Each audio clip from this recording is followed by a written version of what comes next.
मैं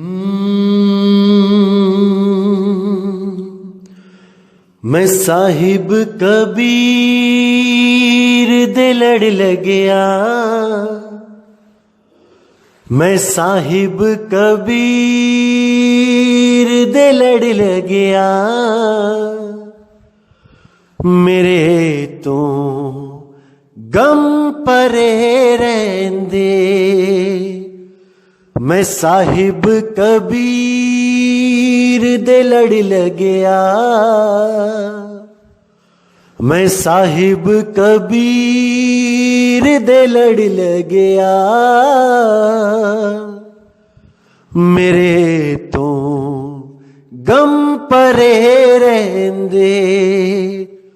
मैं उस दाता दे लड़ लगया, मेरे तो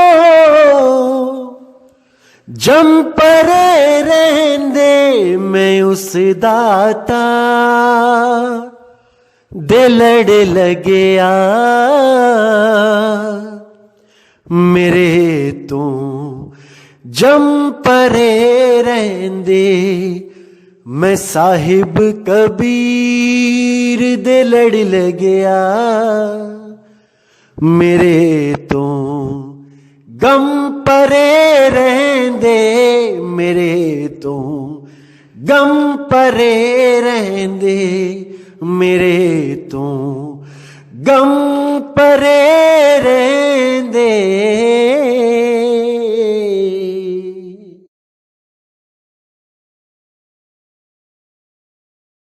नमस्कार मेरे प्यारे भाइयों, मेरे परमात्मा के प्यारे जीव हंसों। मैं हमेशा परमात्मा से यही दुआ करूंगा कि आप सब मेरे भाइयों की विवेक शक्ति बढ़ती ही जाए, बढ़ती ही जाए, और आप हर तरह के अज्ञान को, हर तरह के झूठे ज्ञान को परख के द्वारा उसको पकड़ो भी और उसको बिल्कुल सिरे से नकार दो, बिल्कुल नकार दो। 1% भी अज्ञान आपके जीवन में रह ना सके, बीज मात्र भी, क्योंकि अगर बीज भी रहेगा तो वो एक दिन वृक्ष बन जाएगा। इसलिए मेरे भाई, 1% भी अज्ञान आपके जीवन में नहीं होना चाहिए। प्रैक्टिकल करने से पहले आपको थ्योरी का संपूर्ण ज्ञान होना चाहिए। आपके सामने लक्ष्य होना चाहिए कि आपको चाहिए क्या है, किस चीज से आपकी मुक्ति होगी, कैसे आपकी मुक्ति होगी, क्या वस्तु है जिसकी कमी की वजह से आप इस जन्म और मरण के चक्कर में उलझे हुए हो। हर चीज आपको पता होनी चाहिए दोस्तों, तभी आप इस मन रूपी काल से जीत पाओगे, तभी जीत पाओगे। नहीं तो ये मन रूपी काल आपको धर दबोचेगा और आप चाह कर भी उसका कुछ नहीं बिगाड़ पाओगे।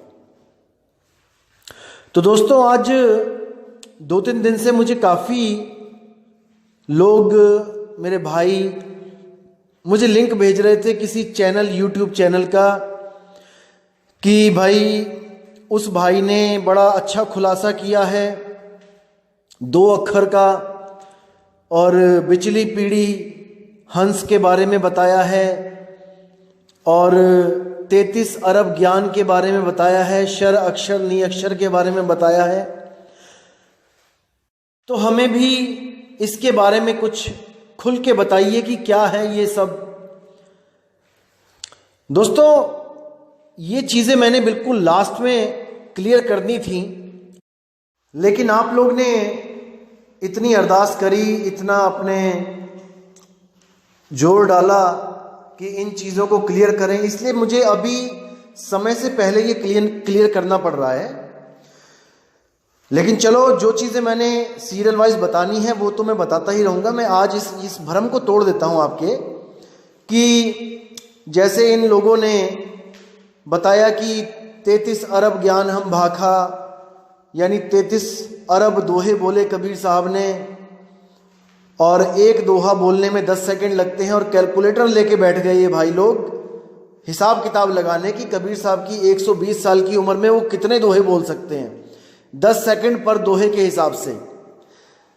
पहली बात तो यह है दोस्तों कि इनकी मूर्खता पे मुझे हंसी आती है कि क्या बुद्धि लेके ये इस दुनिया में आए हैं, मेरी तो समझ से परे है। पहली बात तो इनको कबीर साहब की ABCD भी नहीं पता कि कबीर साहब हैं क्या वो 120 साल ही इस दुनिया में आते हैं तभी बोलते हैं, या वो युगों युगों से चेताने आ रहे हैं वो भी ज्ञान वो बोलते हैं। वो ज्ञान भी 33 अरब में है कि नहीं है इनको नहीं पता, क्योंकि ये तो आज के मशीनी युग के परम ज्ञानी बने हुए हैं ना भाई। कैलकुलेटर है इनके पास, सब कुछ कर सकते हैं, हिसाब किताब लगा सकते हैं कि कितने श्वास लिए हैं, कितनी वाणियां बोली हैं, सब कर सकते हैं भाई। कोई शंका की बात ही नहीं है, परम ज्ञानी है ना भाई। कबीर साहब क्या है इनके सामने? कुछ भी नहीं है। तभी तो अपने सत्संग में ये कबीर कबीर कबीर बोलते हैं। कबीर ये कहता है, कबीर वो कहता है, इसीलिए तो बोलते हैं क्योंकि कबीर साहब तो इनके सामने कुछ है ही नहीं। कबीर साहब को तो इन्होंने घर का नौकर बना लिया है। जैसे हम लोग कहते हैं रामू चाय ले आओ, रामू बर्तन साफ कर दो, रामू बाजार से सब्जी ले आओ, वो हाल इन्होंने कबीर साहब का किया हुआ है। अरे एक शिक्षित आदमी अगर किसी संत महात्मा का नाम लेता है तो उसके आगे जी लगा देता है। कबीर जी, नानक जी, रविदास जी, इन लोग के एडिकेट्स देखिए, मैनर्स देखिए, इन लोग के क्या सिखाया है इनको माँ बाप ने, इनके गुरुओं ने। पता नहीं क्या करते रहे ये लोग, बंकी मारते रहे स्कूल से मेरे ख्याल से। ये तो नैतिक शिक्षा का कोई इनको कोई लेना देना ही नहीं है कि हमें बड़ों के लिए क्या बोलना चाहिए, इज्जत करनी चाहिए।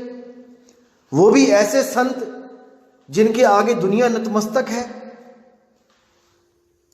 तो शर्म आती है मुझे ऐसे लोगों को कुछ समझाते हुए भी कि इन लोगों के लिए तो भाई 84 के धक्के ही हैं।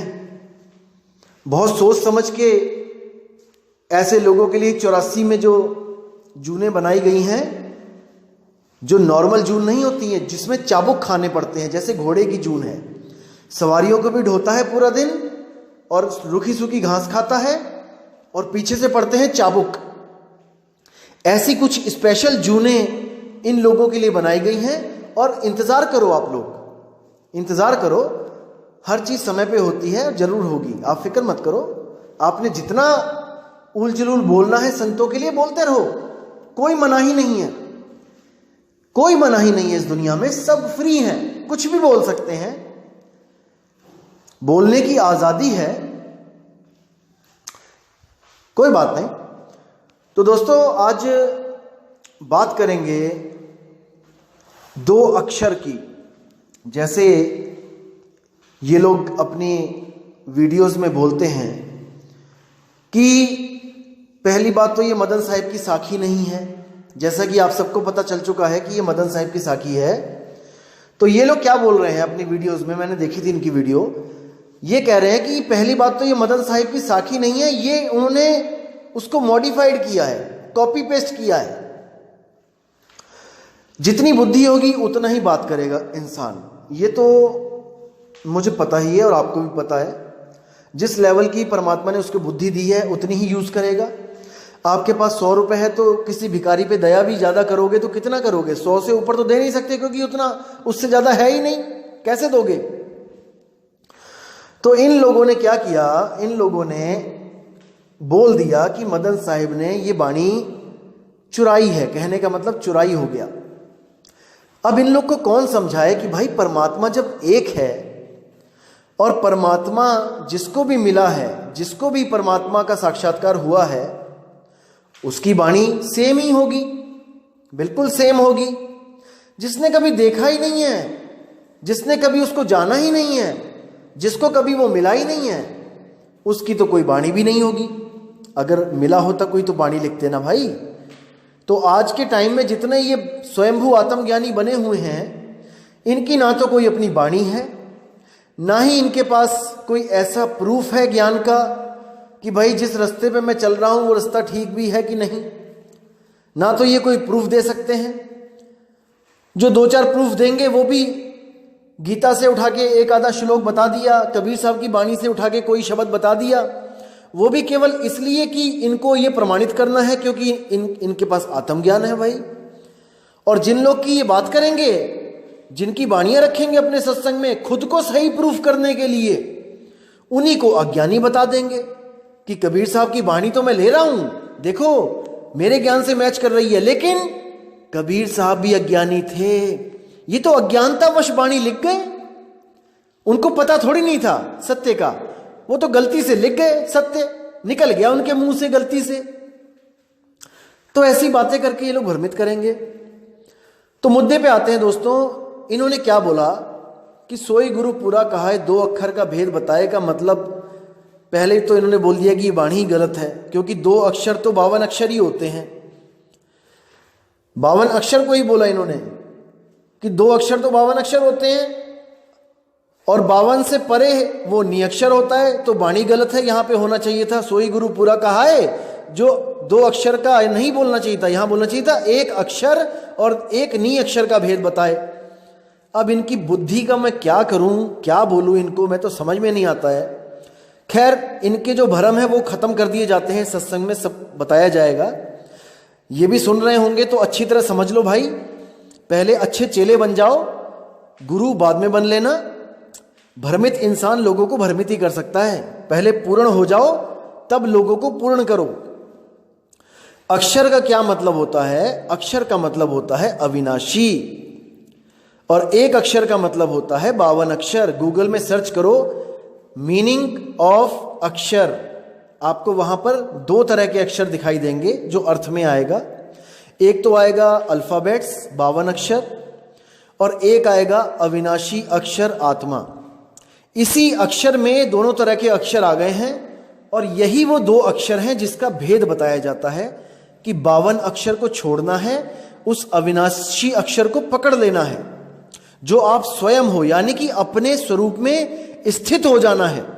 आप भी नी अक्षर हो, लेकिन आप जब तक इस देह में हो आप अक्षरों का सहारा ले रहे हो, इसलिए आप नी अक्षर अभी नहीं हो।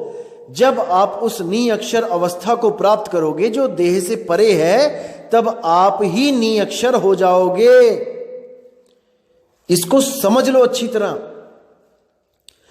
क्योंकि इन लोगों के पास जो इन्होंने शिष्य बनाए हुए थे, भ्रमित कर करके लोग इकट्ठे किए थे, जो 15, 20, 25 लोग, उन्होंने जब इनसे सवाल जवाब किया, क्योंकि मेरे सत्संग जब स्टार्ट हुए तो मैंने पूरा फोकस रखा था कि आप अपने गुरुओं से पूछो कि ये ब्रह्म, ये शून्य कैसे पैदा हो गया जब हर जगह आत्मा ही आत्मा थी।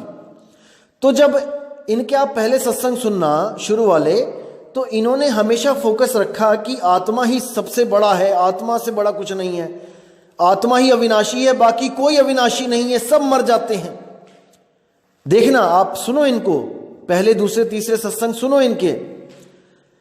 और जब हमारे सत्संग सुन के लोगों का विवेक जागा और इनसे जब सवाल जवाब होने लगे कि आत्मा के होते हुए ये शून्य कहां से आ गया, शून्य को किसने पैदा किया, तो इनके पास जवाब नहीं था। ये बस यही कह के टाल रहे थे कि नहीं, ये तो शाश्वत नियम है, वो तो शून्य अपने आप ही पैदा करता है, फैक्ट्री अपने आप ही चल रही है, उसको चलाने वाला कोई नहीं है। तो ऐसी बातें जब इन्होंने करी तो उन लोगों ने इनको काफी गालियां दी। वो हमारे शिष्य नहीं थे दोस्त, हमारा कोई शिष्य किसी को गाली नहीं देता, हमारा कोई शिष्य किसी को गाली नहीं देता, क्योंकि हमारी पढ़ाई ऐसी है कि भाई किसी को गाली नहीं देना, किसी को बुरा मत बोलना।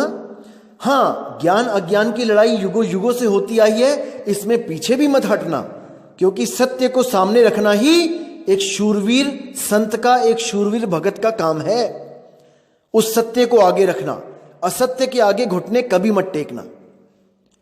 तो इन लोगों को जब गालियां पड़ने लगी और इनको छोड़ छोड़ के लोग हमारे गुरुजी के पास आने लगे, तो इन्होंने क्या किया, इस सवाल से बचने के लिए इन्होंने एक ऑडियो लॉन्च करी कि मुझसे ये मत पूछो कि वो शून्य कैसे पैदा होता है, ये शाश्वत नियम है, ये दोनों ही अविनाशी हैं। आत्मा भी अविनाशी अक्षर है और मन शून्य भी अक्षर है, अविनाशी है। जैसे कि आप अभी इनके सत्संग सुन सकते हो जो 2-3 दिन पहले इन्होंने अपलोड किया है, उसमें ये कह रहे हैं कि 2 अक्षर का भेद बताए का मतलब है 2 तरह के अविनाशी का भेद बता दे। अब इनकी बुद्धि पे जो पत्थर पड़े हैं कि 2 तरह के अविनाशी, अरे बोलने से पहले सोच तो लो क्या बोल रहे हो। 2 तरह के अविनाशी कैसे आ सकते हैं इस दुनिया में? अविनाशी तो एक है, क्योंकि अगर 2 अविनाशी हैं तो 2 सर्वव्यापी हो गए। 2 सर्वव्यापी नहीं हो सकते, आपने ही बोला था। तो यहां पर आपका जो अज्ञान है वो पकड़ा जाता है, क्योंकि थोथा चना बाजे घना। लोगों के सवालों के जवाब आप नहीं दे पाए, लोगों ने आपको गालियां दी और आपको दुत्कार दिया। अब आपके पास कोई रास्ता नहीं था, तो अब आप कबीर साहब की वाणियों का गलत अर्थ करके लोगों को दोबारा भ्रमित कर रहे हो। बिल्कुल गलत बात है ये। तो दोस्तों आज आपको बताते हैं क्या है ये अक्षर, 2 अक्षर, 2 अक्षर, क्या है ये बिचली पीढ़ी, क्या है ये 33 अरब ज्ञान और क्या है ये नी अक्षर। तो दोस्तों वाणी कहती है, सोई गुरु पूरा कहाए, 2 अक्षर का भेद बताए, एक छुड़ाए एक लखाए, तब प्राणी निज घर को जाए। यानी कि एक अक्षर जो 52 अक्षर है, किसी भी भाषा का कोई भी बोलने वाला अक्षर है वो 52 अक्षर ही कहलाता है। 52 अक्षर को सांकेतिक ज्ञान ले लिया जाता है कि कुछ भी बोल दिया वो 52 अक्षर में ही है, चाहे वो भाषा कोई भी हो। जैसे इंग्लिश के 26 अक्षर है, तो इसका मतलब ये नहीं कि वहां पे 26 अक्षर बोलेंगे, वो 52 ही, कहने में 52 ही आ जाता है कि जो मुख से निकल गया वो 52 है। तो किसी भी देश में कोई भी आदमी है अपनी अपनी भाषाओं को लेके बैठा है और परमात्मा का नाम अपनी ही भाषा में जप रहा है। इसलिए कबीर साहब ने हर भाषा का खंडन करते हुए उसको 52 अक्षर की उपाधि दे दी कि 52 अक्षर लोक तरह सब कुछ इन्हीं माही, ये आखर खिर जाएंगे वो आखर इनमें नहीं। कि तीनों लोकों में जो कुछ भी हो रहा है, जो कुछ भी बना है 52 अक्षरों से ही बना है, और जो कुछ भी हम बात कर रहे हैं, नाम जाप कर रहे हैं, वो 52 अक्षरों से ही कर रहे हैं। गलती हमने बस ये करी है कि हमने परमात्मा को भी उन 52 अक्षरों के घेरे में लाके खड़ा कर दिया कि 52 अक्षर जपेंगे तब परमात्मा मिलेगा। नहीं मेरे भाई, ऐसा नहीं है। बिना अक्षर के, बिना जपे वो मिलेगा। जैसे बिना कुछ जपे आप सांस ले रहे हो क्योंकि वो तत्व है, बिना कुछ जपे आप पानी पी रहे हो क्योंकि वो तत्व है, बिना कुछ जपे आप आग सेक रहे हो, गर्मी मिल रही है क्योंकि वो तत्व है, बिना कुछ जपे आप धरती पे चल रहे हो क्योंकि वो एक तत्व है, बिना कुछ जपे। इसी तरह आत्मा जो है वो भी एक तत्व है, लेकिन वो नी तत्व है। 5 तत्व नाशवान है, उससे अलग वो एक नी तत्व है। इसीलिए उसका भी जब सिमरण किया जाता है नी तत्व का, तो बिना जपे ही किया जाता है, सुरती के द्वारा। ये मैंने अपनी पिछली ऑडियोज में कई बार क्लियर किया है, आप सुन सकते हो, समझ सकते हो। अब बात करते हैं 33 अरब ज्ञान हम भाखा। दोस्तों इसका भेद क्या है आपको मैं बता देता हूं। इसका मतलब यह नहीं है कि वहां पे 33 अरब वाणियां बोली गई हैं गिन के, नहीं मेरे भाई। कई ग्रंथों में लिखा है 14 अरब ज्ञान हम भाखा। मैं अभी मेरे पास फोटो नहीं है, लेकिन मैं अगले सत्संग में फोटो शेयर कर दूंगा। तो इसका मतलब कि 14 अरब और 33 अरब, इसमें इतना बड़ा गैप है, डिफरेंस है, इनमें से सही कौन सी वाणी है फिर? दोस्तों ये केवल एक सांकेतिक ज्ञान है। इसका मतलब ये नहीं है कि आपको 33 अरब ही ज्ञान बताया गया या 14 अरब ही ज्ञान भाग के बताया गया है।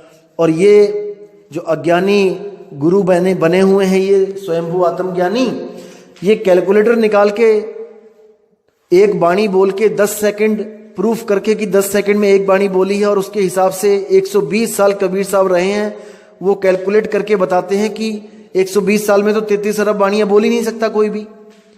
तो इनकी बुद्धि के लेवल पे मुझे क्या बोलूं मैं, चलो छोड़ो, जितनी मालिक ने बुद्धि दी है उतनी बात करेगा वो। आपको मैं क्लियर कर देता हूं कि आखिर ये है क्या। जैसे आप 4:30 बजे एग्जैक्ट अपने कमरे में पहुंचे जहां पे आप अपने दोस्तों के साथ रहते हो, पूरे 4:30 बजे एग्जैक्ट, और आप जैसे ही कुर्सी पे बैठे पहुंचते ही तो आपका जो दोस्त था वहां पे वो अपने मोबाइल में कोई चैटिंग कर रहा था, कोई गेम खेल रहा था। आपने उसको बोला कि भाई पानी पिला दे, और वो नहीं सुन पाया क्योंकि उसकी सुर्ती मोबाइल में लगी है। आपने दोबारा बोला भाई पानी पिला दे, और उसने नहीं सुना। आपने तीसरी बार बोला कि भाई पानी पिला दे, और उसकी सुर्ती मोबाइल से हटी और उसने पूछा क्या बोल रहा भाई। तब उसने कहा अरे 36 बार तो कह लिया तुझे पानी पिला दे, तुझे सुनाई नहीं देता क्या। तो अगर अब वो आदमी घड़ी देखे और बोले कि 4:30 बजे तुम एंटर किया था तुमने, और अभी तो 10 सेकंड हुए हैं 4:30 से ऊपर, 10 सेकंड में तुमने 36 बार कैसे बोल दिया, तुम तो झूठे हो, तुम तो झूठ बोल रहे हो। दोस्तों यही हाल है इन लोगों का। कैलकुलेटर लगा के निकाल के हिसाब लगाने लग गए कि इतने दिन बने, इतने घंटे बने, इतने मिनट बने, इतने सेकंड बने 120 साल की, और उसके हिसाब से ये वाणी झूठी हो गई। हंसी आती है, हंसी। जब मैंने इसको सुना तो मेरा मैं क्या बताऊं, मुझे तरस आने लगा इनकी बुद्धि पे। तरस, तरस समझते हैं ना आप लोग, तरस। जैसे कोई बेचारा, चलो छोड़ो क्या बोलूं मैं। तो ये 33 अरब ज्ञान जो है दोस्तों, ये केवल और केवल सांकेतिक ज्ञान है कि मैंने लाख बार उसको समझाने की कोशिश करी। जैसे हम लोग कहते हैं गुरुजी आपको कोटि कोटि प्रणाम। अब हम गिनने लग जाएं कि एक प्रणाम करने में हमें 10 से 20 सेकंड लग जाते हैं, एक बार गुरु को प्रणाम करने में, दंडवत करने में या साहिब बंदगी करने में। उसके हिसाब से हम कोटि कोटि प्रणाम यानी कि 1 करोड़ बार प्रणाम करने में कितना टाइम लगेगा। तो ये दोस्तों ये बच्चों वाली बातें होती हैं। ये नादान मंद बुद्धि जो लोग होते हैं, ये उनकी बातें होती हैं ऐसी। एक विवेकी पुरुष ऐसी बातें नहीं कर सकता। और दोस्तों चलो छोड़ो इसको, आगे जो है बिचली पीढ़ी की बात जो चली थी कि बिचली पीढ़ी हंस न तरही, उसका इन्होंने बड़ा अद्भुत एक रहस्य बताया इन्होंने कि धर्मदास तुझे लाख दुहाई, सार नाम बाहर ना जाई, सार नाम बाहर जो पढ़ही, बिचली पीढ़ी हंस न तरही। ये वाणी भी झूठी है, क्योंकि बिचली पीढ़ी का मतलब होता है कि एक कलयुग की आयु होती है 4 लाख कुछ साल, तो बिचली पीढ़ी का मतलब है कि 2 लाख कुछ साल, और अभी तो 5500 कुछ साल ही बीते हैं, अभी तो 2 लाख कुछ साल आए भी नहीं हैं। तो कबीर साहब तो उस वक्त की बात कर रहे हैं जब 2 लाख साल बीत जाएंगे। इनकी मंद बुद्धि में ये छोटी सी बात नहीं घुसने वाली, मुझे पता है। इसको भी मैं क्लियर कर देता हूं, और जो मेरा सत्संग सुन रहे हैं भाई, इन लोगों के भगत, वो भी अच्छी तरह समझ ले कि बिचली पीढ़ी का मतलब क्या है। अगर 2 लाख साल के बाद ही बिचली पीढ़ी आनी थी तो हम लोग तो फालतू इंसान हो गए 2 लाख साल तक, हमें तो फिर मुक्त कराने वाला कोई है ही नहीं। कबीर साहब तो हमसे लेना देना ही कुछ नहीं है कबीर साहब का। तो क्यों आके बाबा नानक को मिल गए, क्यों आके गरीबदास जी को मिल गए, क्यों आके मदन साहिब को मिल गए, जब 2 लाख के बाद वाले को ही, बिचली पीढ़ी वाले को ही तारना था। दोस्तों ये सब अज्ञान है, अपने दिमाग से इन चीजों को निकाल दीजिए। आपको मैं क्लियर बताता हूं कि बिचली पीढ़ी का मतलब क्या होता है। ये मैंने सबसे लास्ट ऑडियोज में बताना था, भेद खोलने थे, लेकिन मजबूरी हो गई है कि इन जैसे अज्ञानियों को आईना दिखाना पड़ेगा। तो दोस्तों बिचली पीढ़ी का मतलब होता है, जैसे आप अपने घर से निकले, दिल्ली से निकले ट्रेन में, और आपने मुंबई पहुंचना है। तो आप जब दिल्ली से निकले और आप अभी सफर में हो, तो वो हो गया आपका बीच का सफर। दिल्ली से बंबई के आप बीच में हो। बीच में का मतलब ये नहीं कि आप दिल्ली और बंबई का जो डिस्टेंस नाप के उसके बिल्कुल बीच में खड़े हो जाओ तो मैं बीच में हूं, नहीं।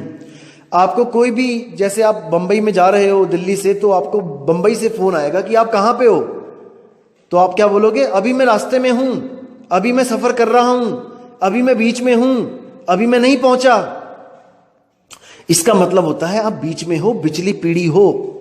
जैसे कबीर साहब ने बोला था कि धर्मदास, जो मैं तुम्हें बता रहा हूं तुम लिखो, सतलोक के बारे में लिखो, अलख लोक के बारे में लिखो, अनामी लोक के बारे में लिखो, बहुत कुछ लिखो। लिखो कि वहां पे ऐसे ऐसे परमात्मा मिला, वो तख्त पे बैठा हुआ था, वहां पे तख्त थे, वहां पे बड़े बड़े नदियां हैं, बड़े बड़े पहाड़ हैं, सोने के वृक्ष हैं, और ये है और वो है, लिखो।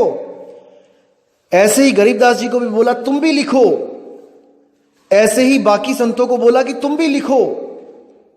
आखिर क्यों लिखवाया ये सब?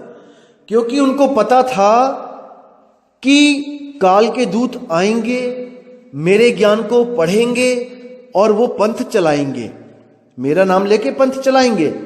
इसलिए उन्होंने ये कहानी ज्ञान लिखवाया ताकि काल के दूत विवेकी तो वो होंगे ही नहीं, वरना काल के दूत क्यों कहलाएं? बिना विवेक के इन कहानियों को पढ़ पढ़ के वो अपने बड़े बड़े पंथ चलाएंगे और अपने सब जीवों को इन्हीं कहानियों में उलझाएंगे। लेकिन जब मेरा 13वां पंथ, उसका जब प्रकाश होगा इस दुनिया में, तब वो जब मूल ज्ञान रखेगा जो मैंने इन किताबों में नहीं बताया है, तब उस मूल ज्ञान को सुन के जो भी लोग भ्रमित हुए थे वो सब विवेकी होकर उनके ज्ञान को तत्काल त्याग कर 13वें पंथ के ज्ञान में आ जाएंगे। मेरे बच्चे मेरी आवाज पहचान जाएंगे। लेकिन जो कौवे होंगे वो मेरी आवाज को प्रेम नहीं करेंगे। इसलिए उन्होंने कहा था कि ये काल के दूत, ये मेरी वाणियां चुरा चुरा के अपने ग्रंथ भर भर के समझा समझा के लोगों को कि कबीर वाणी कहती है कि मंदिर नहीं जाना है, कबीर वाणी कहती है पत्थर नहीं पूजना है, कबीर वाणी कहती है पाखंड से ऊपर उठ जाना है, कर्मकांड नहीं करना है, ये सब काल के दूत भी मना करवाएंगे। और उनकी बातें सुनकर जो जीव होंगे वो अज्ञान को छोड़ के, इन कर्म कांडों को छोड़ के सत्य के रास्ते पे निकल पड़ेंगे, भक्ति करने लग जाएंगे। लेकिन वो काल के दूतों द्वारा दी हुई ही भक्ति होगी। कहने का मतलब सफर शुरू हो गया है, लेकिन वो धुर तक नहीं पहुंच पाएंगे, इसलिए उनको बिचली पीढ़ी बोला है। सफर तो उन्होंने शुरू कर दिया है, बीच में तो आ गए हैं, लेकिन पार नहीं हो पाएंगे अगर ये सार नाम इन काल दूतों के हाथ लग गया तो। क्योंकि काल के दूत कभी नहीं चाहते कि किसी भी जीव को सारनाम मिले। वो यहां पे 10-10, 20-20 साल आपको देवी देवताओं के नाम, ये 52 अक्षर के नाम यही जपवाते रहेंगे, और 20, 25, 30 साल के बाद जब कोई ज्योति प्रकाश या अनहद नाद सुनाई देगी, उसी को सार शब्द कह के आपका जीवन बर्बाद करवा देंगे। इसलिए धर्मदास जी को साफ मना कर दिया गया था कि धर्मदास तुझे लाख दुहाई और ये मूल ज्ञान बाहर ना जाई। मूल ज्ञान बाहर जो पढ़ी, बिचली पीढ़ी हंस न तरही। जो बीच में है, जो भक्ति कर रहे हैं मेरे जीव, वो पार नहीं हो पाएंगे। धर्मदास, किसी के आगे सारनाम मत खोलना। गुरमुख को तुम देव बताई, कपटी से तुम राख छुपाई। अगर किसी को देना भी है, बताना भी है, तो उसकी परख कर लेना। प्रथमे शिष्य हो वन जो आई, ताको पान देव तुम भाई। तुम, मैं नहीं लिखा है कि मैं दूंगा। विवेक लगाओ इस वाणी पे। प्रथमे शिष्य हो वन जो आई, ताको पान देव तुम भाई। जब देखो तुम दृढ़ता ज्ञाना, तासे कहो शब्द परवाना। शब्द माही जब निश्चय आवे, ताको ज्ञान अगाध सुनावे। तुम बोला है तुम। और कुछ लोग कहते हैं कि धर्मदास जी को नाम देने की आज्ञा ही नहीं थी। बिल्कुल गलत। धर्मदास जी ने भी नाम दिया है, बाबा नानक ने भी नाम दिया है, रविदास जी ने भी नाम दिया है। आपके सामने है मीरा जी को रविदास जी ने नाम दिया। और यह भी केवल इसलिए दिलवाया गया था ताकि कोई इस भ्रम में ना रहे कि अगर मैं ही दूंगा तब वो प्राप्ति होगी। ये भ्रम तोड़ने के लिए उन्होंने एक बहुत ही बढ़िया उदाहरण देके गए हैं यहां पे। जैसे मैं आपको कहता हूं कई बार कि हमारे 10,000 साधु हैं, आप कहीं भी नाम ले लो तो कुछ लोगों के मन में शंका आ जाती है कि नहीं नहीं, इन 10,000 में से सच्चा कौन होगा, या अधूरा होगा या पूरा होगा। मेरे भाई, हर गुरु, जो भी गुरु है, जो साधु है, जो वो आपको नाम देगा, वो नाम, वो शब्द ही असली गुरु है। इसको दिमाग में धारण कर लो। जैसे रविदास जी ने मीरा जी को नाम दिया तो रविदास जी गुरु नहीं हुए उसके गुरु हुए शब्द गुरु, जिसका वो सिमरण कर रही थी, अपने शब्द गुरु को ध्या रही थी। ना कि मीरा के गुरु परमात्मा रविदास जी हो गए। अरे नहीं भाई, रविदास जी केवल मार्गदर्शक गुरु हैं, देही गुरु हैं। विदेही गुरु तो वो होता है जिसका हम सिमरण करते हैं, जिसका हमारे गुरु भी सिमरण कर रहे हैं, जिसका मैं भी सिमरण कर रहा हूं, और आने वाली संगत भी अपने शब्द गुरु का सिमरण करेगी। समझो इस बात को। कबीर साहब ने कभी नहीं बोला कि केवल मैं ही नाम दूंगा तब बात बनेगी, नहीं। उन्होंने हमेशा कहा कि गुरु की शरण में जाओ, गुरु की शरण में जाओ। गुरु आपको भेद बताएगा, शब्द गुरु के बारे में बताएगा, लेकिन जिसको शब्द गुरु के बारे में पता होगा उस गुरु के पास जाओ।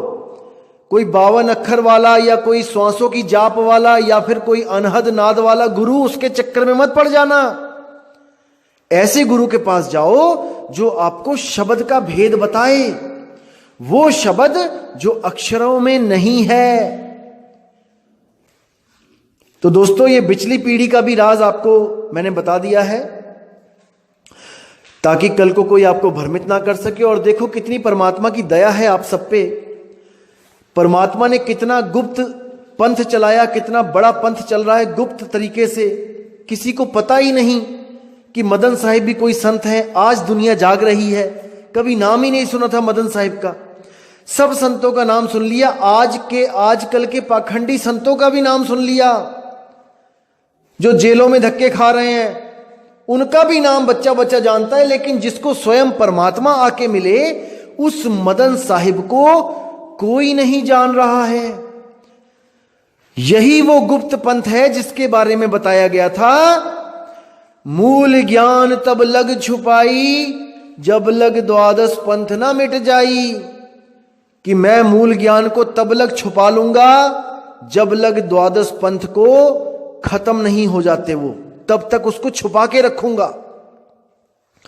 द्वादश पंथ खत्म कब हुआ दोस्तों? जब 12वें पंथ के प्रवर्तक, जिनका नाम बहुत मशहूर है और मैं नाम नहीं लूंगा उनका, उन्होंने जब अपने ही गुरु भाइयों का अज्ञान खोला, यानी कि अपने ही गरीबदासी पंथ में वो भी थे और बाकी गरीबदासी पंथियों का सारा ज्ञान खोल दिया कि कोई ओम नमः शिवाय मंत्र दे रहा है, कोई ओम दे रहा है, कोई सोहम दे रहा है। तो उनका जब ज्ञान खोल दिया उन्होंने 12वें पंथ में, तो 50% वो पंथ खत्म हो गया गरीबदास जी का। 12वां पंथ 50% खत्म हो गया। अब 50% कब खत्म हुआ? जब उन महात्मा ने सरकार के खिलाफ मोर्चा खोल दिया और उसमें कुछ जीवहंस मारे गए, और जब उनको कुछ सालों के बाद उम्र कैद की सजा हो गई और अब बाहर आने का कोई चांस नहीं रहा, क्योंकि एक बार सुप्रीम कोर्ट में अगर केस चला जाए तो 20-25 साल तो ऐसे निकल जाते हैं भाई। तो आप जब तारीख देखेंगे कि उनको कब सजा हुई है, 11 अक्टूबर 11 अक्टूबर को उनको सजा हुई। 16 अक्टूबर को जेलों में जाना शुरू कर दिया। उनके जो समर्थक थे और वो थे, उनको जेलों में डालना शुरू कर दिया, क्योंकि सजा हो गई, उम्र कैद। तो देखिए दोस्तों कि 12वां पंथ जब खत्म हो जाएगा तब 13वें का उजियारा होगा। कबीर साहब ने कहा था, मूल ज्ञान तब लग छुपाई, जब लग द्वादश पंथ ना मिट जाई। दोस्तों मैं 2010 से पूरी कोशिश में लगा था कि कबीर साहब के इस 13वें पंथ को मैं उजागर कर सकूं, लेकिन मैं सफल नहीं हो पा रहा था। उसके पीछे जो रीजन था, ऐसा नहीं कि मैंने मेहनत नहीं करी, मैं पूरे भारत में घूमा हूं, गली गली में मैंने जाके लोगों को पर्चे बांटे, कबीर साहब के, मदन साहब की वाणियां दी, उनको बहुत समझाया, लेकिन कोई समझ नहीं रहा था। फिर मैंने जब एक वाणी सुनी, टीवी पे सत्संग आ रहा था, और जब मैंने वाणी सुनी कि द्वादश पंथ जब तक खत्म नहीं होंगे, 13वां पंथ उजागर नहीं होगा, तब मुझे थोड़ा सा दिशा मिली मुझे कि अरे मैं तो ऐसी मेहनत कर रहा हूं, वो तो वाणी में पहले से ही लिखा हुआ है कि जब तक 12वां पंथ खत्म नहीं होगा, जब तक 13वां प्रकट नहीं होगा। तो फिर मैंने क्या किया, मैंने लिमिटेड कर दिया सत्संग करना। कुछ एरियो में जाता था मैं और सत्संग करता था। मैंने भारत भ्रमण छोड़ दिया था कि पूरे भारत में प्रचार अभी समय है ही नहीं उसका। और मैं बहुत सोचता था कि कैसे प्रचार किया जाए, कैसे घर घर तक बात पहुंचाई जाए, क्योंकि टीवी चैनल्स में मैंने बात करी तो वो 6 लाख, 7 लाख, 8 लाख, 10 लाख से नीचे कोई बात ही नहीं कर रहा था 20 मिनट के सत्संग के लिए। तो बड़ी दुविधा, क्योंकि फाइनेंशियली हम लोग इतने स्ट्रांग है नहीं कि हम लोग 8-8 लाख रुपए, 7-7 लाख रुपए हर महीने दें। मैंने कोशिश भी करी कि संगत को जोड़ के कि चलो हम सब मिलके अगर थोड़ा थोड़ा पैसा अगर देंगे, मालिक के प्रचार में लगाएंगे, तो घर घर तक ये बात पहुंच सकती है। लेकिन बात वही थी कि जब तक 12वां पंथ खत्म नहीं होता, जब तक 13वें ने उजागर होना ही नहीं था। इसलिए मैंने अपना प्रचार बिल्कुल लिमिटेड एरियो में कर दिया, पंजाब में, राजस्थान में। तो आप देखेंगे कि 11 तारीख को जब सजा हो गई, और मुझे नहीं पता था कि सजा हो गई, मैं सही बताऊं आपको, क्योंकि मैं झूठ नहीं बोल रहा हूं। 12वें ही पंथ के किसी भगत का फोन आया और उसने मुझसे बहुत बहस करी फोन पे कि आप कहां से आ गए 13वें पंथ वाले, बताओ कब हुई है हमारे गुरुजी को सजा।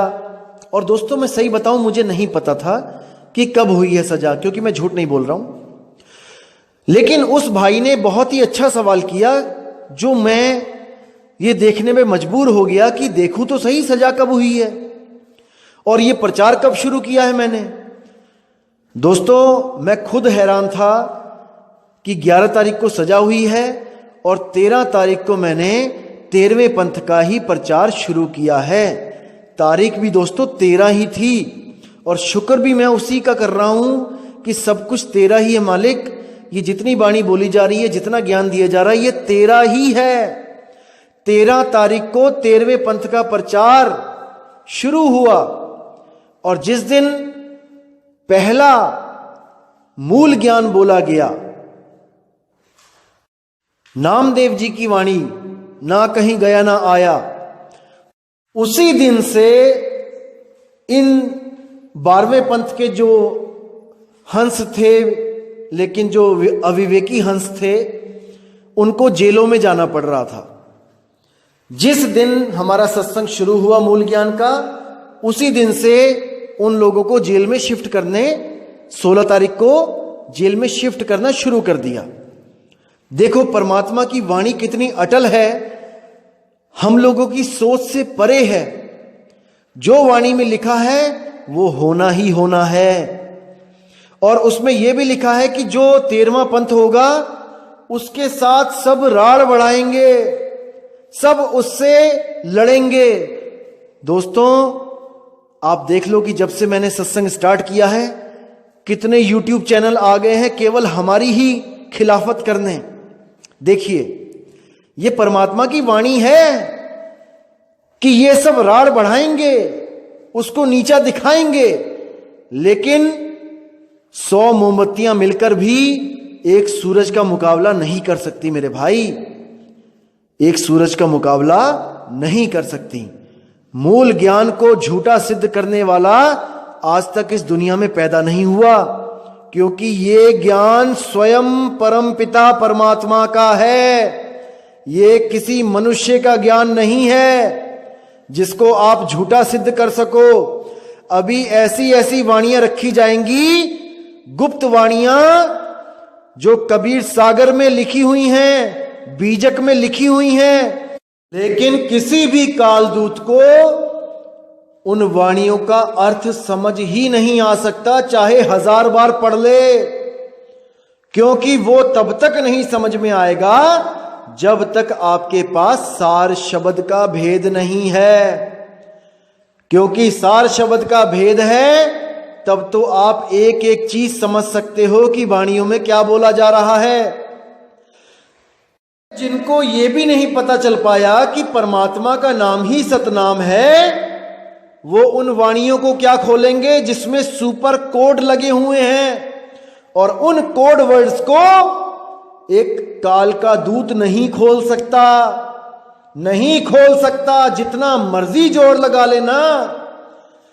अभी आपको ऐसी ऐसी वाणियां दिखाई जाएंगी कि आपके भरम के पर्दे एकदम साफ हो जाएंगे, उखड़ जाएंगे, और आने वाले समय में युगों युगों तक, जब तक ये इंटरनेट चल रहा है, जब तक ये यूट्यूब चल रहा है, इस सत्संग को सुन के लोगों को सच्चा मार्ग मिलेगा, सच्चा रास्ता मिलेगा। एक भी भाई भ्रमित नहीं होगा, नहीं होगा, नहीं होगा। बहुत भ्रमित कर लिया तुम लोगों ने, अब और नहीं, और नहीं मेरे भाई। और आपको एक चीज और बताऊं, इन लोगों के हाथ में हमारे ग्रंथ लगे, इन लोगों के कुछ लोगों ने हमें मैसेज किए कि हमें भी ग्रंथ भेज दो अपना, तो हमने भेज दिए कि विवेकी होगा तो समझेगा। अब हमें क्या पता था कि बंदर क्या जाने अदरक का स्वाद। हमारे ग्रंथ लेकर हमें ही बता रहे हैं कि देखो तुम क्या कर रहे हो। अरे भाई, हमें बहुत अच्छी तरह पता है कि हमारे पंथ में क्या है क्या नहीं। जो भी कुछ हमारे ग्रंथों में लिखा हुआ है वो तो शुरुआत है, भेद तो गुप्त होता है, गुप्त किताबों में नहीं लिखा जाता। जो आप सोच रहे हो कि हमारी किताब को देख के कि हमें सब कुछ पता लग गया कि ये लोग क्या करते हैं, सपने में भी नहीं पता लग सकता, क्योंकि बिल्ली सब कुछ सिखाती है शेर को, पेड़ पे चढ़ना वो भी नहीं सिखाती। तो इतना गुप्त भेद जो कबीर साहब ने कहा है कि धर्मदास तुझे लाख दुहाई, सार शब्द बाहर ना जाई, वो क्या हम अपने ग्रंथों में लिखेंगे? इतनी भी बुद्धि नहीं लगाते हैं। अरे भाई, वो गुप्त है, वो सब विधि गुप्त है, तुम लोग को तो हवा भी नहीं लग सकती कि वो है क्या।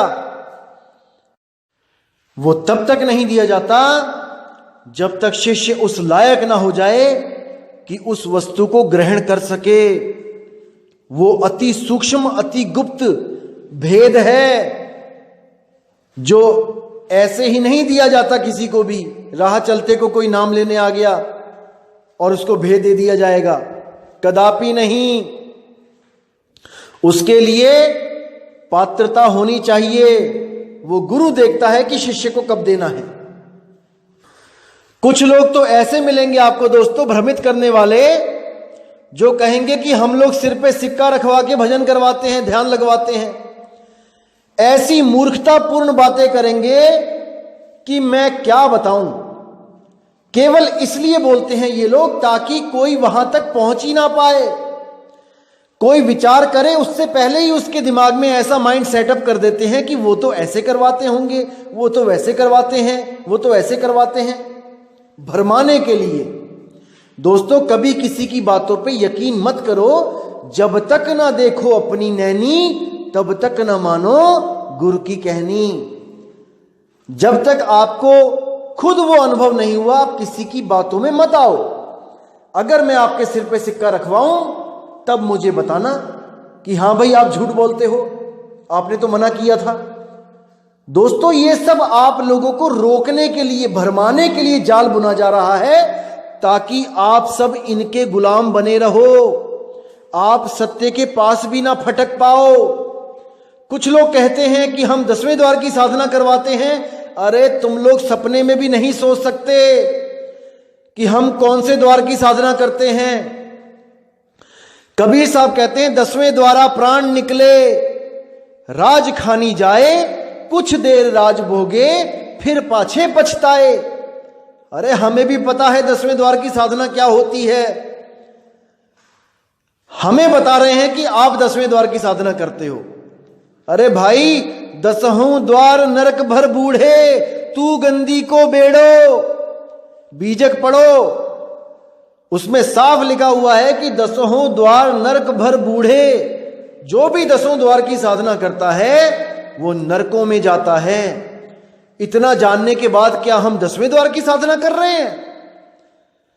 कमाल कर दी तुम लोगों ने, तो कमाल कर दी, हद कर दी है भाई। तुम लोग को हवा भी नहीं लग सकती कि हम लोग क्या करते हैं, हमारा शब्द क्या है, कहां है हमारा 11वां द्वार। सपने में भी नहीं सोच सकते। 9 द्वारे संसार सब, 10वें योगी साध, एकादश खिड़की बनी और जानत संत सुजान। उस एकादश खिड़की को कोई बिरला संत जानता है। वहां जाने के लिए एक पूर्ण गुरु, एक सच्चे शब्द की जरूरत पड़ती है मेरे भाई। तो दोस्तों, कई लोग आपको भ्रमित करेंगे कि हम लोग 10वें द्वार की साधना करते हैं, या हम सिर पे सिक्का रखवा के साधना करते हैं, या हम सिर से 1.25 हाथ ऊपर ध्यान लगवाते हैं, या पता नहीं क्या क्या बोलेंगे ये लोग, क्योंकि इन लोगों के पास तो कुछ है नहीं अब बोलने लायक, बस भरमाना ही है इन लोग ने। जैसे वो कुबड़ी मंथरा थी जो, उसने कैकेयी के कान में विष घोल दिया। कैकेयी ने विचार किया नहीं, विवेक लगाया नहीं, और उस कुबड़ी के उसके भ्रम में आ गई, उसकी बातों में आ गई, और जाके राजा दशरथ से वचन ले लिया कि भरत को राज दे दो और राम को वनवास दे दो। इतनी बड़ी रामायण हो गई उस एक बूढ़ी कुबड़ी मंथरा के चक्कर में। इसी तरह ये लोग भी आपके जीवन में उस कुबड़ी मंथरा की तरह काम कर रहे हैं। आपके कानों में हमारे खिलाफ विष घोल रहे हैं, ताकि आप लोग उनके ही गुलाम रहो, आजाद ना हो पाओ, अपने निज स्वरूप को प्राप्त ना कर पाओ, जिसको प्राप्त करने के बाद आपको किसी मंत्र तंत्र जंत्र की जरूरत नहीं होती। कोई जाप नहीं, कोई घी नहीं जलाने दिए, कोई 11,000 का यज्ञ नहीं करना, कुछ नहीं करना है। आप हर चीज से मुक्त हो जाते हो। पढ़िए गीता का अध्याय 3 का 17वां और 18वां श्लोक। वो सीधे आत्मज्ञान की बात करता है और सीधे कहता है कि आत्मज्ञानी जो बंदा होता है, मनुष्य होता है, उसको कोई पाखंड करने की जरूरत नहीं होती। उसके लिए किसी भी विधि का कोई कानून लागू नहीं होता, कोई कर्मकांड उस पर लागू नहीं होता। वो सर्वथा आत्मा में रमण करता है और आत्मा का ज्ञान प्राप्त करके हमेशा के लिए जन्म मरण के बंधनों से मुक्त हो जाता है। कितना स्पष्ट है। लेकिन आप लोग विवेक नहीं लगाते हो, इसलिए इन अधूरे गुरुओं के चक्कर में अपना जीवन बर्बाद कर लेते हो। दिक्कत यहां पे आती है दोस्तों। इसलिए आप भ्रमित नहीं होना है। आपने सारे सत्संग बहुत ध्यान से सुनने हैं। आपको एक एक चीज सत्य बताई जाएगी और निष्पक्ष भाव से आपने सत्संग को ग्रहण करना है। मैं कोई वाणी घर से लिख के नहीं लाता। ये सब कबीर साहब के, नानक साहब के ग्रंथ है जो मैं आपको दिखा रहा हूं। बस फर्क इतना है कि उन अधूरे गुरुओं ने केवल उन वाणियों को दिखाया और गलत अर्थ कर करके समझाया जहां पर उनकी दुकानें चल सकें। लेकिन हमारे ज्ञान में आके दोस्तों सबकी दुकानें टूट जाएंगी। मुझे बहुत दुख है, कि आप लोग की कमाई का जो साधन था वो खत्म हो रहा है, खत्म हो जाएगा, लेकिन मैं नहीं चाहता कि आप लोग किसी की गाड़ी कमाई को परमात्मा के नाम पे लूटो और अपने कर्म खराब करो और अगले जन्म में आप बैल बन के, गधा बन के, घोड़ा बन के या बकरा बन के अपनी बोटी बोटी कटवा के उन पैसों को वापस करते फिरो जो तुम आज खा रहे हो। अरे कबीर साहब कहते हैं भगत के अन्न में बड़े बड़े दांत हैं और भजेगा तो पचेगा, नहीं तो फाड़ देते आंत हैं। उन साधुओं के लिए साफ बोल दिया है जो भजन नहीं कर रहे हैं और केवल कपड़े पहन के, सफेद कपड़े पहन के कबीरपंथी बन के लोगों का पैसा खा रहे हैं। अरे भाई किसी को नहीं पचेगा, ये भूल जाना, इसका हिसाब तुम्हें देना पड़ेगा। अगर इसको पचाना चाहते हो तो भजन करो, परमात्मा का नाम लो, पच जाएगा। लेकिन भजन नहीं करोगे और केवल ऐश परस्ती में रहोगे लोगों के पैसों से, कि अपने लड़के को 50 लाख की गाड़ी खरीद दी मेहनतों ने, अपनी बीवियों के लिए करोड़ों रुपए का हार ले आए खरीद के, अपने बच्चों के लिए बड़े बड़े प्लॉट खरीद लिए, बड़े बड़े फ्लैट खरीद लिए लाखों करोड़ों के संगत के पैसे से। अरे नरकों में जाना पड़ेगा। पेट कारणे करे गुरुआई और पीढ़ी सहित नरक में जाई। नरकों में जाना पड़ेगा भाई। इस गलतफहमी में मत रहना कि तुमने सफेद चोला धारण कर लिया है और तुम साधु हो गए हो, अब तुम्हारे ऊपर कोई कानून लागू नहीं होगा। सबके ऊपर लागू होगा, सबके ऊपर। हमारे गुरुजी 65 साल के हो गए हैं, तब भी आज भी किसानी करते हैं, मेहनत करते हैं, मेहनत का खाते हैं। और कोई भगत अगर सेवा में कुछ दे जाता है तो उसको बैंक में जमा करके उस पैसे को भंडारे में लगाते हैं, जिसमें 400-500 साधु आते हैं, उनको कपड़े देते हैं, उनको आने जाने का किराया देते हैं, संगत आती है, उनको खिलाया पिलाया जाता है, किसी से 1 रुपया मांगा नहीं जाता। एक भी दान पात्र हमारे आश्रम में नहीं दिखेगा आपको। जो लोग आए हैं उन लोग से पूछ लेना, एक भी दान पात्र नहीं है। सबके लिए फ्री खाना, फ्री चाय, फ्री सब कुछ, रहना फ्री, एक पैसा नहीं लिया जाता, एक पैसा। लेकिन जो अपनी इच्छा से कुछ देना चाहे तो उसको हम रख के दोबारा भंडारे में लगा देते हैं, क्योंकि हमने किसी से मांगना नहीं है। मर जाऊं मांगू नहीं, अपने तन के काज और परमार्थ के काज में मोहे ना आवे लाज। जब बात परमार्थ की होती है और हमारे समर्थता से ज्यादा की बात आ जाती है, जैसे हॉल बनाना है संगत के लिए या कुछ और कोई इंतजाम करना है जिसमें हम लोग इतना पैसा नहीं है, हमारे पास नहीं लगा सकते, जो साफ सी बात है, तब हम केवल एक होका देते हैं, एक मैसेज पहुंचाते हैं हर संगत, जो हमारे संगत हैं उनके पास, कि भाई ये सेवा हो रही है आश्रम में, जिसको कुछ देना है वो दे सकता है। बस कोई बंधन नहीं लगाते कि आपने इतने ही देने हैं या आपने इतने ही देने हैं, नहीं। तो हमारा बिल्कुल साफ सुथरा सा नियम है। ना तो हम किसी को भटकाते हैं कि कोई दुख आ गया तो 1100 दे दे, कोई घर में कलेश हो गया, कुछ ऐसा दुख आ गया, कुछ बीमारी नहीं हट रही, 11,000 का पाठ करवा ले। भाई ऐसा पैसा इकट्ठा हम नहीं करते। हम केवल और केवल बात करते हैं नाम की। आप सिमरण करो, परमात्मा की दया होगी, बिना मांगे देगा।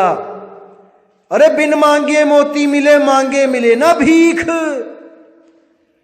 मांगन से मरना भला, यह सतगुरु की सीख। बिन बोलिया सब कुछ जानदा, किस आगे कीजे अरदास। आज तुम्हारे मुंह में जबान आ गई है तो तुम सोचते हो कि जब तक मैं बोल ना दूं उस परमात्मा को सुनाई नहीं देगा, बहरा हुआ पड़ा है वो तो, कि मेरे घर में कलेश है, मुझ पे दया करना, मेरे पास बैंक बैलेंस में पैसे कम है, मुझ पे दया करना, अरदासें करते फिरते हो। अरे तब सोचो जब तुम्हारे पास जुबान भी नहीं थी, तुम एक छोटे से बच्चे थे, 1 दिन 2 दिन के, उस परमात्मा ने तब भी तुम्हें भूखा नहीं रहने दिया। हर चीज मिली, तुमने पेशाब किया, उसने साफ करके सूखे पे सुलाया। सब कुछ किया बिना मांगे। एक जानवर जो कुछ नहीं जानता कि प्रेयर कैसे की जाती है, अरदास कैसे की जाती है, प्रार्थना कैसे की जाती है, उनको भी हर जगह वो खाना पीना पहुंचा रहा है, हर जगह वो उनकी रक्षा कर रहा है। वो सब कुछ कर सकता है, मालिक है वो। चींटी के पग नेवर बाजे, सो भी साहिब सुनता है। अगर चींटी के पैर में घुंघरू बजेगा, वो भी सुन सकता है। वो, अरे तुम्हारे इन अक्षरों की क्या बिसात है? क्या वो तुम्हारे इन अक्षरों की वजह से तुम्हारे दिल का हाल जानेगा कि तुम्हें क्या चाहिए? कि तुम बोलोगे नहीं तो वो जानेगा नहीं? अरे घट घट की पट पट की जाने, वो सब जानता है कि तुम्हारे मन में क्या चल रहा है। हर चीज जानता है वो, उसको बताने की जरूरत नहीं पड़ती। तो दोस्तों, मैं अब विदा चाहूंगा और मैं पूरी उम्मीद करूंगा कि ये भरमजाल जो इन अधूरे स्वयंभू आत्मज्ञानियों ने जो फैला रखा है, आप इसको, इस जाल को काटने में बहुत सक्षम हो चुके होंगे। और भ्रमित बिल्कुल नहीं होना है मेरे भाई। भ्रमित करने वाले हजारों मिलेंगे, पर सही रास्ता दिखाने वाला युगों युगों बाद कोई एक आता है, उसको पहचान जाओ मेरे भाई। तो इसी के साथ दोस्तों, मैं आपसे विदा चाहूंगा और मैं मालिक से यही दुआ करूंगा कि आप सब मेरे भाई इतने विवेकी हो जाओ, इतना आगे बढ़ जाओ कि इन जो बिजनेसमैन गुरु हैं, इन सब के चंगुल से आप निकलो और सत्य की खोज करो, अपने निज स्वरूप को प्राप्त करो दोस्तों। क्योंकि आप कोई देह नहीं हो, आप कोई शरीर नहीं हो, आप विदेह स्वरूप हो मेरे भाई, विदेह स्वरूप हो। तो दोस्तों, मुझे अब विदा करें। जय गुरु बंदी छोड़ वैराग साहिब जी की, जय गुरु बंदी छोड़ साधु शरण साहिब जी की, जय गुरु बंदी छोड़ बाबा नानक जी, बाबा रविदास जी, बाबा गुरु अंगद देव जी महाराज जी की जय हो। जय गुरु बंदी छोड़ मदन साहिब जी की जय हो। जय जय गुरु बंदी छोड़ सतगुरु सत्य कबीर साहिब की सदा ही जय हो, सदा ही जय हो मेरे मालिक की साहिब बंदगी सतनाम। तो दोस्तों,